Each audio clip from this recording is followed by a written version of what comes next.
ఏంటి రాజుగారు, అందరూ ఒక సొరక వేయించుకుంటే నేను 2 సొరకలు వేయించుకున్నాను, నాకు 2 మామిడికాయలు వస్తాయి కదా, మీరు ఒక మామిడికాయ ఇచ్చారేంటి అని అడిగారట.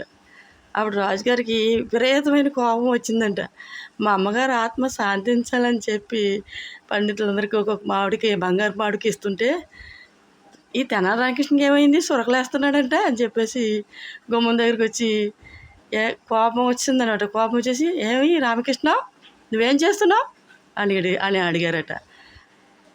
ఏమీ లేదు సార్, ఏమీ లేదు రాజుగారు, మీరు భాగ్యవంతులు కాబట్టి బంగారు మామిడికాయ ఇస్తున్నారు కాబట్టి మీ అమ్మగారి కోరిక మీరు తీర్చగలిగారు.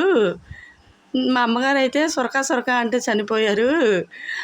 ఆమె సొరక అని చనిపోయారు కదా, ఆ సొరకలు వేస్తానంటే ఎవరైనా వస్తారా అసలు అని, అందు గురించి నేను ఇదే సమయం అనుకుని మా అమ్మగారి కోరిక తీర్చడం కోసం వీళ్ళకి సొరకలు వేస్తాను